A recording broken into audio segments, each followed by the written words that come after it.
Welcome back to another episode of our podcast, CRE, The Unspoken Truth. Today, we're talking about data and specifically data in commercial real estate. Data has been a huge trend and just gotten bigger and bigger and bigger over the last 2 decades, maybe even more. So I want to start with just what data do you guys use in your brokerage business? And what data is like really important to what you guys do on a daily basis?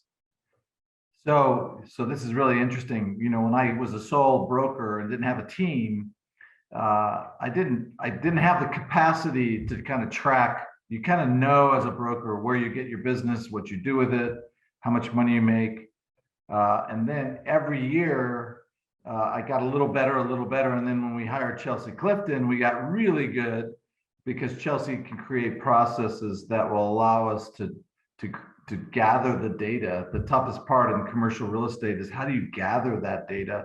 And there isn't anything that's automated out there. What's really interesting in the world, there's been this huge push. As you know, we're invested in a company that collects data and gives back to consultants so they can actually make changes with their workflow. And what we do as commercial real estate brokers and mortgage brokers, the only thing that we track typically has been how many deals did I close and how much money did I make. So about 20 years ago, I started saying, look, let's segment that out. So where am I really making money? So we started tracking simply how much money did we make on the 10 rep side? How much money did we make on the landlord side? How much money did we get on referrals or building sales? So we're one of the old school teams that we still do a lot of everything. And that the business has now gotten super specific. So there are 10 rep only brokers. There are mortgage brokers who only do hotels. There are brokers who only do landlord agency work. So now, as you refine that, so you go, okay, if I'm a 10 rep only broker, what's really important for me? One is velocity. So let's talk about how many transactions do I need to be working on at any given time over the next 13 months to make sure that I get my financial goals. So that's a learned experience, and you only learn it by tracking it. So one of the reasons why we just came out with our newest product is because people want to know how much we're going to see. We want them to see their future now. So how many deals are you working on? How many deals did you close last year? So you don't really know. If you're working on a transaction, it may not close. So on the 10 rep side of the business, the numbers are pretty high. So let's say they work on 20 deals, they'll probably close at least 15 to 18 of those. On the landlord side, it's completely opposite. You may work on 20 transactions and close 5. So you have to kind of really check that out. So those are the first two.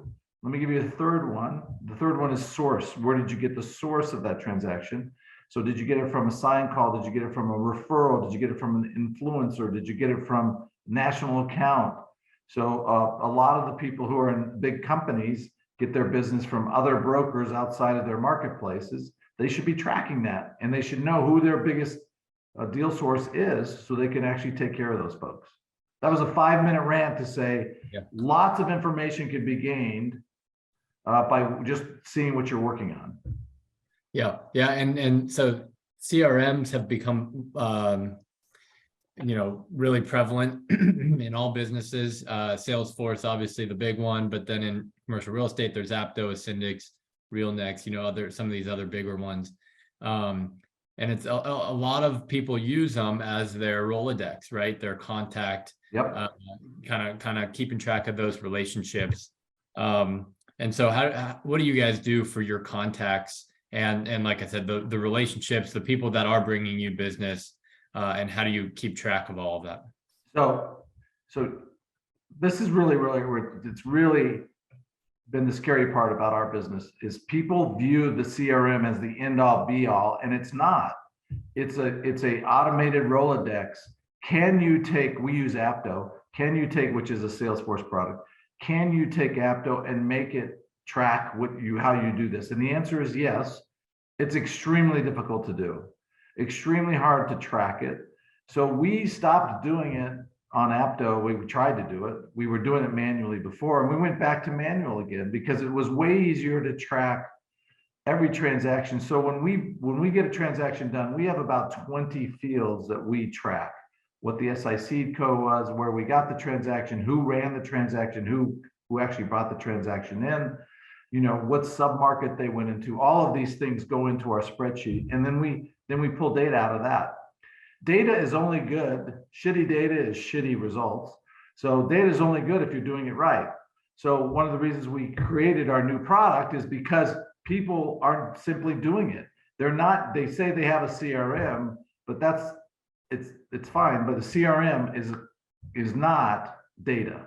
It's really, how do we track people? Well, we get a lot of people who come to us who say, hey, I've invested in Salesforce or Apto, and it's too clunky, it's too much. I can't wrap my arms around it, right? That's one type of persona that we get. The other one is, hey, I've invested in Salesforce, Apto, and I've spent tens of thousands of dollars and 9 months trying to figure it out, and still clunky. And so there's really the two sides of that.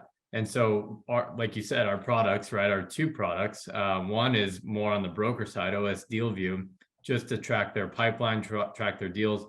We've made it super easy. 5 fields, fill out a quick form on a deal. You can see visuals. We'll do all the legwork. We'll do all the work. And then the other one with the lender database, again, bulk upload. We'll help you add all your lenders and kind of understand how you should be looking at your lender relationships if you're on the mortgage broker side. So trying to do a lot of the work that is hard, right? People pay consultants who don't know the commercial real estate industry to do this for them, right? These Salesforce consultants, and they can't really help, and it's time consuming and super expensive. So being the industry experts, or at least coming from the industry and understanding how that world works, we've tried to do a lot of the work, to say, hey, really, really low effort up front and really high value on the back end with these two new products.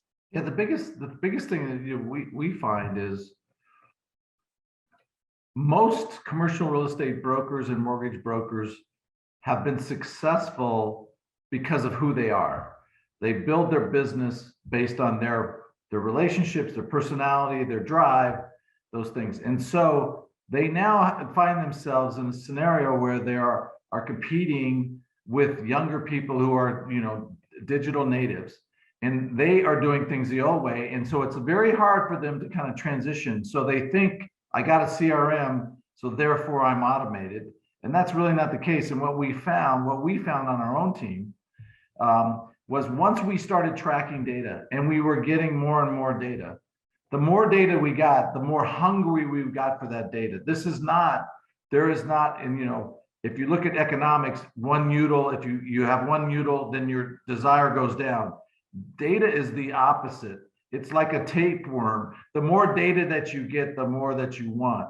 And we wake up here in 2023, and we recognize that we are way better today than we were 5 years ago. And we're way better today than we were a year ago, because we keep tracking more and more data. And what we found is it just got more and more time consuming. So having our new product on our team is saving us hundreds of hours a year and giving us better data, which is incredible. And so what we're going to brokers now and saying, hey, for 5 minutes of your time, we can actually give you something that you've always wanted, but you didn't know how to do it. And this isn't a sales pitch. Our podcast here isn't to kind of sell people on what we do. It's to kind of open their eyes to, like, there is an easy way out there. And data, how important data is. So let me give you an example of how important data is.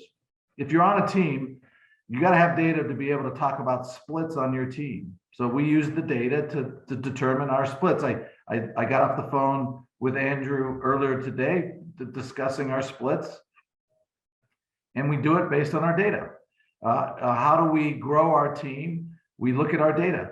We look at last year, how many landlord deals that we completed, how many tenant rep deals that we completed, where we got those, and how do we focus on it? So what are we focusing on? The type of transaction.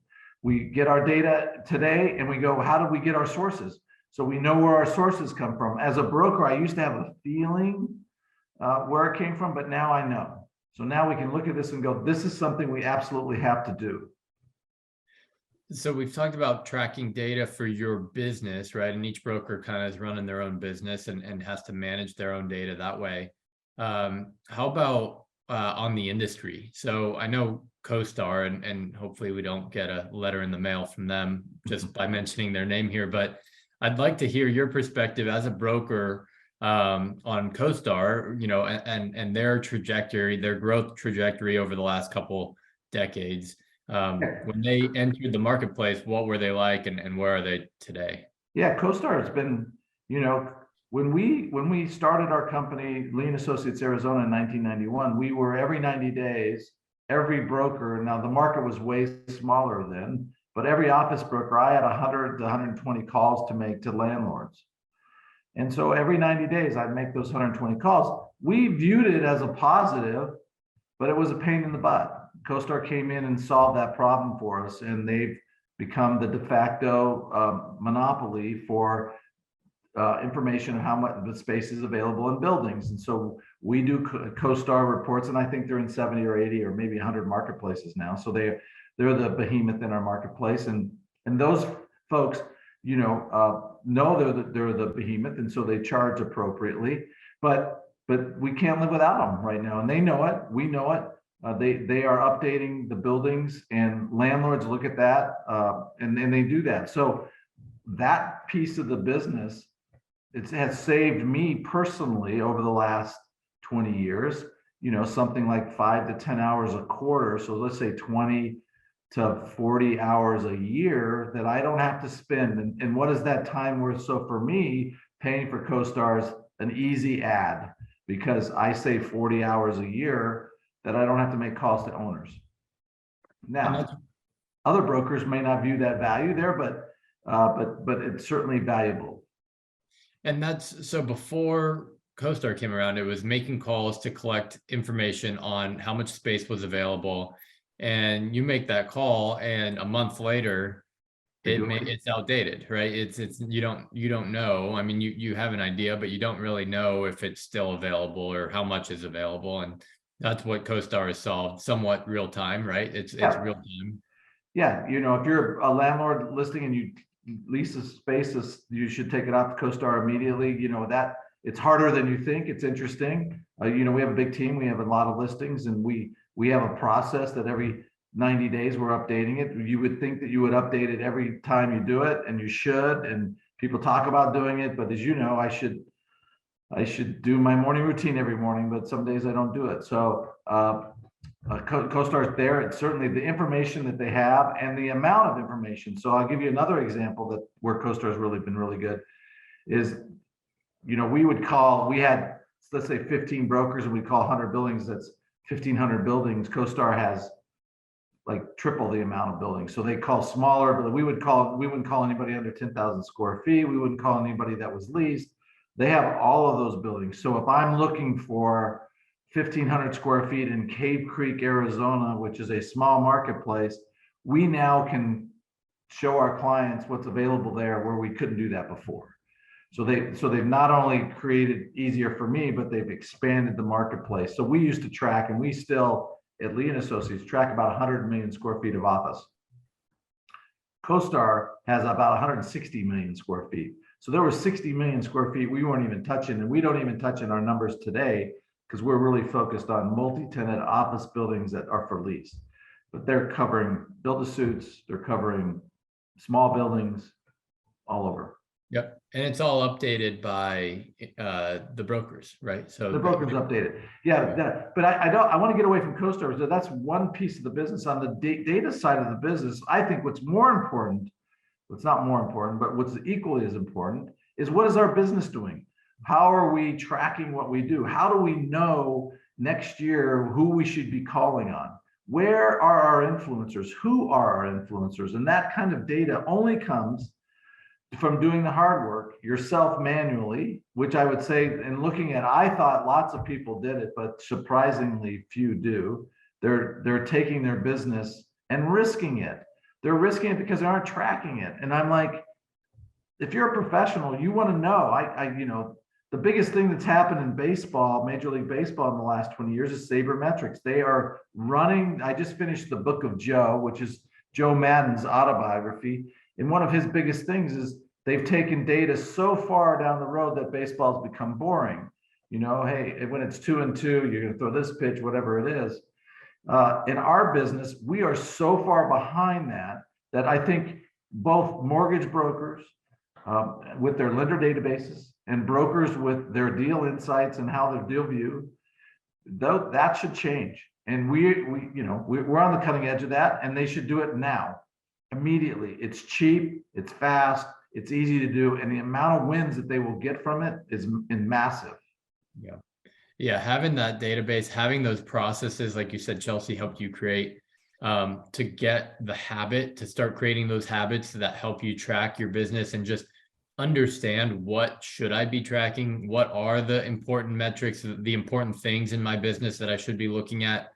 There's a lot of work that goes into it, but it's hard to argue anything's more important than that for your business. Really hard to argue that. And if you are arguing it, then you're basically living on a dying business that's slowly going to go away. And if you're okay with that, if you're my age and you're in your 60s and you're like, I'm okay, I've had a career and whatever I do for the next 5 years is just kind of gravy. Awesome. But if you're a mid-year, if you're a young broker, absolutely, because you should be digital native. If you're a mid-term broker like Andrew Cheney, he's in his 40s. Andrew's got a 20-year runway. He needs the data. He needs the data because the business changes every year and you have to be able to track that. And so not only, I started with the rant of what we track, but the idea of then taking that data, and here's where the real juicy part comes in, taking the data that you get, and that's really where the wisdom comes in. Taking that data and turning it into an actionable item is really where it's hard. So we have this thing, there's tons of data out there, right?